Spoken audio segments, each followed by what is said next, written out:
attention to me. Even if he's kind of listening, I feel like that attention is part of the problem. Like I can't get his attention. It definitely can be. I think dog owners, when they go out with their dogs, you also have to look at it from the dog's point of view, where right now when you go out and you're expecting, your expectations of what you're doing out in public or in a realistic environment is for him to look at you. And then you have to take into consideration and audit everything around you to say, am I more valuable? Am I more valuable? Does he have a clear understanding of what I want? And that's the question you have to ask yourself. And that's why I asked you before, is do you have a really rock solid, hey, look at me, and if he doesn't, he's gonna get punished? If you don't have it, don't use it and don't apply it in reality training, because it's gonna confuse them even more. Okay.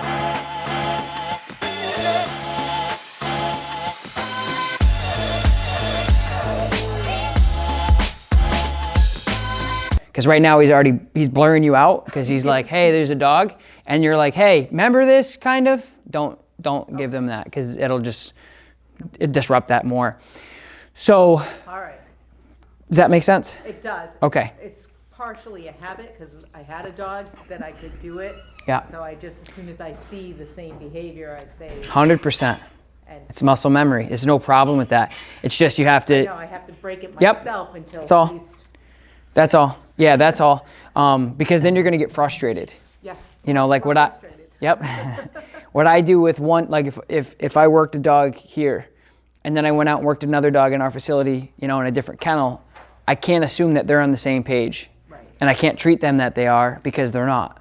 And that's the same thing that like us as trainers have to deal with every day, is we have to clean, like every 20 minutes, clean slate. Forget what we learned. It's all about what we have in front of us right now. So that's the same thing we have to do too, is acknowledge and audit. Okay, this dog doesn't know what this other dog did, or vice versa. And you have to that's how you have to deal with it.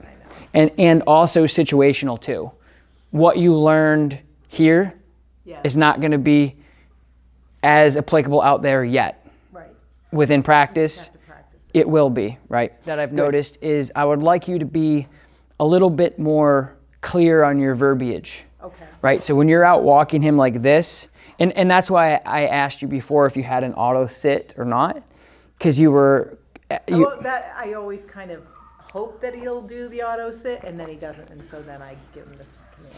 Right, and that's the gap that makes confusion. Okay. Because if you're hoping something without teaching something, it's going to be frustrating for you because he doesn't know it. That's why I asked. Yeah. Because if you've taught that and you've built that foundation and the fundamentals of like, hey, when I stop, you're sitting. That's great. But if you haven't taught him that, but that's kind of what you wish and you want. Well, we've tried and we've gotten minimal success. Okay.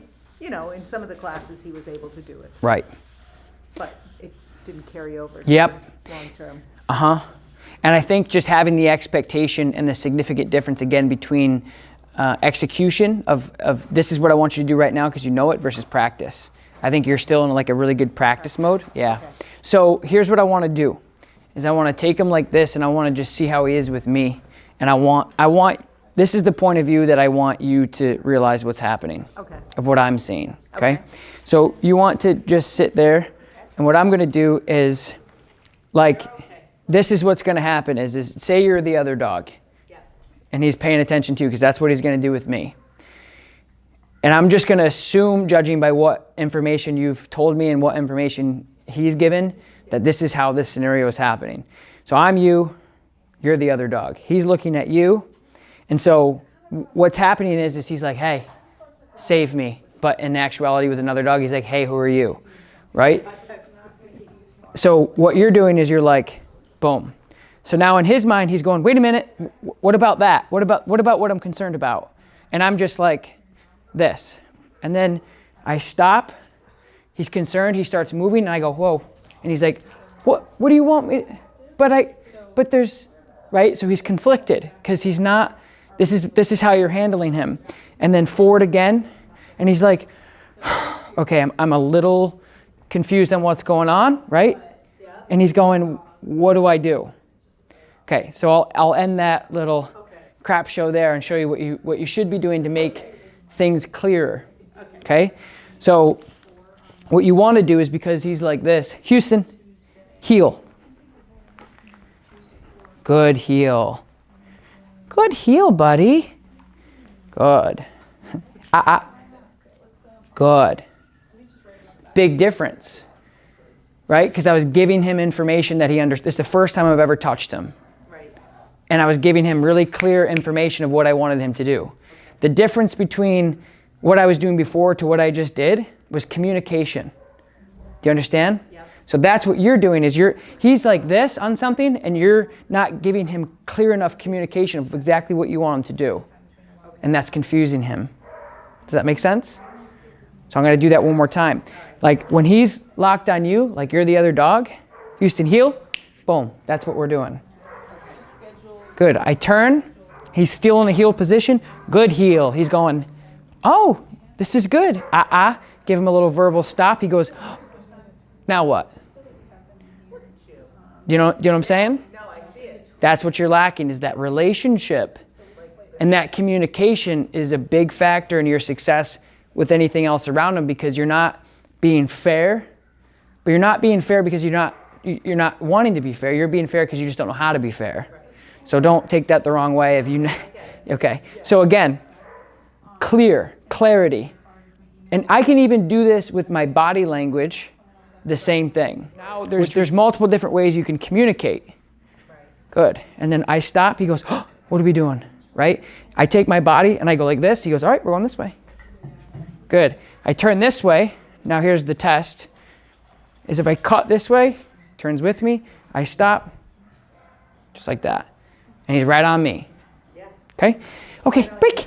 Good job, buddy. Yep. So that's what I want you to work on.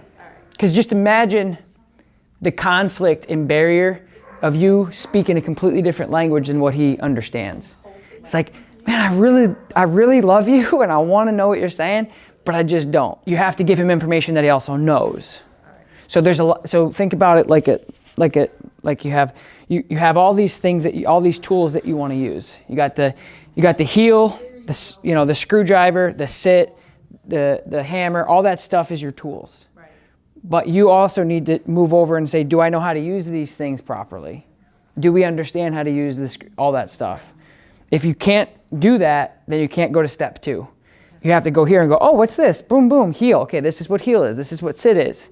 And then you say, like a ballerina learning the dance in compartments. Then you go to the next step. Say, okay, let's bridge these together. Now I know how to use the heel. I know how to use the sit. How am I going to use those together? You're going to go heel, sit, good. Okay? So my point is making sure that you're practicing stuff he knows. Okay. So heel, sit. Right.